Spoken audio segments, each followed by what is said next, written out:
ในคลิปนี้นะคะอาจารย์จะเริ่มสอนการสร้างแผนภาพข้อมูลค่ะเริ่มจากแผนภาพตารางนะคะตั้งแต่แบบแนวตั้งแนวนอนนะคะ heat map แล้วก็ไฮไลท์ค่ะโดยอาจารย์นะคะตั้งคำถามจาก Data Set ของไอศกรีมเซลค่ะว่าไอศกรีมแต่ละรสชาตินะคะในแต่ละวันขายได้เท่าไหร่ค่ะอาจารย์จะเริ่มสอนจากการสร้างกราฟนะคะแบบ vertical table นะขั้นแรกให้นักศึกษาคลิกที่คำว่า sheet 1นะคะแล้วก็ rename นะคะเพื่อให้เรารู้ว่าตอนนี้เรากำลังจะทำอะไรนะเขียนว่า vertical นะคะ table นะแล้วก็กด enter ค่ะมันก็จะเปลี่ยนชื่อชีทของเรานะคะสมมติอาจารย์นะคะต้องการดูนะคะว่าไอศกรีมนะอ่าแต่ละรสชาตินะคะในแต่ละวันเนี่ยขายได้เท่าไหร่เริ่มจากไอศกรีมแต่ละรสชาติแต่ละรสชาติคือ flavor นะคะอาจารย์เลือกตัวแปรที่เป็น table นะคะลากขึ้นมาไว้ที่คำว่า row ตรงนี้นะคะนักศึกษาจะเห็นว่าช็อกโกแลตโคโคนัทสตรอเบอรี่วานิลานะคะก็จะอยู่ในแต่ละโรนะอ่ะอาจารย์ลากให้ดูอีกครั้งอาจารย์ขอลบก่อนนะคะการลบคือคลิกที่สามเหลี่ยมตรงนี้นะคะแล้วกด remove นะแล้วก็อาจารย์ลองทำให้ดูอีกรอบนะกด favor กดค้างไว้นะคะแล้วลากนะกดค้างลากค่ะมาที่ปล่อยที่คำว่า row นะแล้วพอเสร็จอาจารย์อยากรู้ว่าแต่ละรสชาติเนี่ยในแต่ละวันขายได้เท่าไหร่นะในแต่ละวันคำว่าในแต่ละวันก็อาจารย์ก็กดคำว่าวันเนาะในแต่ละวันก็คือ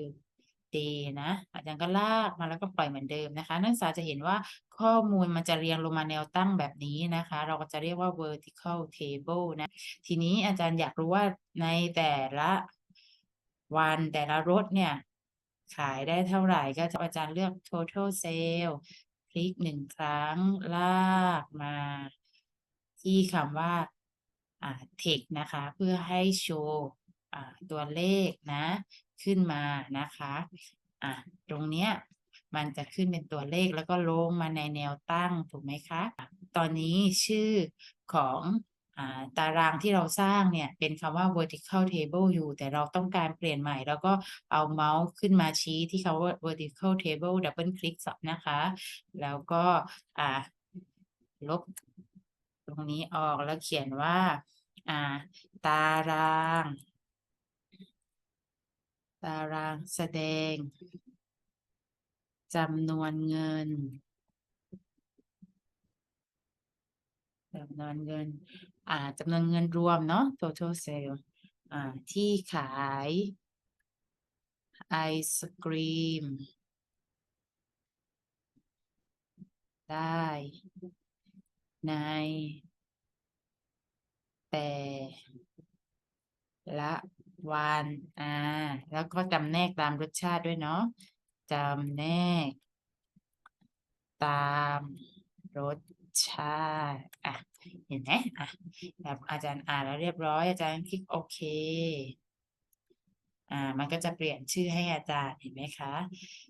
นักศึกษาสามารถขยายตารางได้นะนักศึกษาเอาเคอร์เซอร์มาวางไว้ตรงนี้ค่ะเห็นไหมคะแล้วก็ขยายออกมามันกว้างๆหน่อยตอนนี้ก็ขยายอีกนิดนึงนี่ก็ขยายอีกนิดนึงขยายได้หมดเลยนะเราปรับเปลี่ยนได้ตรงนี้ก็เอาลงมาหน่อยสิอ่าลงมาหน่อยเรียบร้อยนะคะอืม ขั้นแรกอาจารย์อยากให้นักศึกษานะเพิ่มชีทขึ้นมาก่อนนะคะการเพิ่มชีททำงานนะคะนักศึกษาเห็นเมาส์ของอาจารย์นะคะชี้มาที่เครื่องหมายไอคอนนี้นะคะที่เป็นเครื่องหมายบวกและมีรูปกราฟเล็กๆอยู่ด้านในนะคะคลิกนะมันก็จะเขียนว่าชีทที่2นะก็เปลี่ยนชื่อแล้วเขียนว่าแนวนอนนะก็อ่าhorizontal นะ horizontal table เดี๋ยวอาจารย์เขียน horizontal table อ่ะ เริ่มต้นนะคะ ใส่ข้อมูลก็ใส่แบบเดิมก่อนก็ได้นะ แบบแนวตั้งไปก่อนนะ แบบแนวตั้งไปก่อน มี favor นะมี day มี day นะคะแล้วก็ตะกี้เรามีอะไรนะtotal sale นะคะ total sale ใส่เข้าไปนะคะการทำแบบตารางนะคะ เราสามารถทำโดยการที่เราย้าย day นะคะขึ้นไปที่คำว่าคอลัมน์ตรงนี้นะคะไหมคะจ้ะ มันทำให้เราเห็นข้อมูลนะคะทั้งหมดอยู่ในพื้นที่อันจำกัดตรงนี้ได้เลยนะแต่สำหรับ vertical table นะเราต้องเลื่อนลงมาใช่ไหมคะกว่าจะดูหมดเนาะอาจจะก๊อปชื่อมานะคะมันชื่อเดียวกันแค่รูปแบบตารางคนละรูปแบบเนาะอาจารย์ขอก๊อปชื่อมาเลยก๊อปมาแล้วก็อาจารย์ปิดไว้ก่อนอันนี้อาจารย์กลับมาที่ horizontal อาจารย์ก็มาที่ horizontal table double click นะคะอาจารย์ก็เอาชื่อมาวางเห็นไหมคะอาจารย์ก็กดโอเคโอเคเนาะเห็นไหมเราก็จะได้ตารางเป็นแบบhorizontal นะเป็นแบบแนวนอนดูง่ายขึ้นเยอะนะคะถัดมานะคะเรา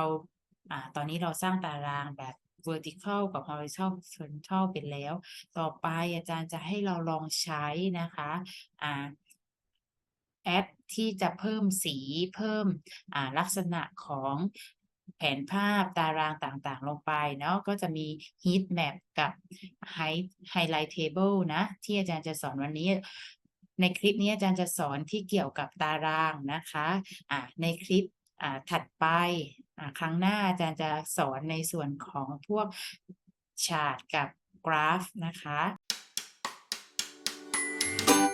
สมมติเราอยากใช้ตารางนี้เดิมเนี่ยนะคะแต่มาเพิ่มสีเข้าไปนะคะ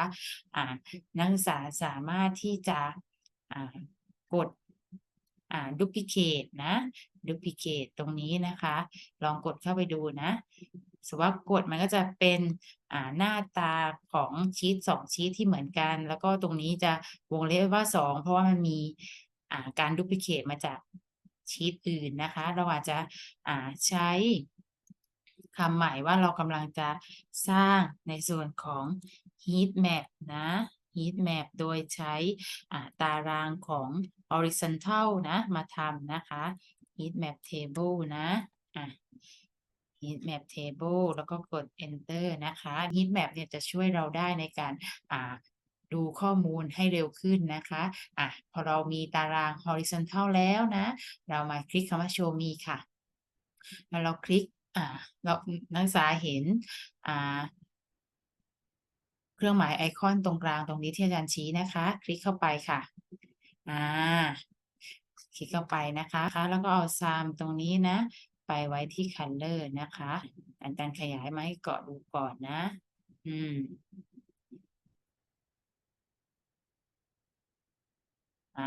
โอเคเห็นไหมคะสีอาจจะไม่ค่อยชัดเจนนักศึกษาสามารถเปลี่ยนสีได้นะดับเบิลคลิกขึ้นมาค่ะนักศึกษากดเดิมเนี่ยเป็นออโตเมติกนะนักศึกษาสามารถปรับเปลี่ยนสีต้องการได้ส่วนอาจารย์ต้องการเป็นเรดโกแล้วกันเนาะเรดโกอาจารย์ก็สามารถคลิกโอเคมันก็จะเปลี่ยนสีให้อาจารย์นะคะแล้วอาจารย์ก็จะรู้ว่าเข้มสุดเนี่ยมันเป็นวันอาทิตย์นะเป็นช็อกโกแลตนะคะอันเนี้ยก็จะเป็นฮีทแมปเนี่ยมันจะไม่มีจำนวนโชว์นะคะฮีทแมปไม่มีจำนวนโชว์แต่ถ้าเราอยากให้มีเลขโชว์ด้วยนะคะเราต้องทำแบบไฮไลท์นะจริงๆนะคะไฮไลท์อยู่ขวามือสุดนักศึกษาลองคลิกไปตรงนี้นะมันจะขึ้นทั้งสีทั้งตัวเลขขึ้นมานะคะลองดูสินี่เลยนะคะมันก็จะเป็นเขาเรียกว่า highlight table นะ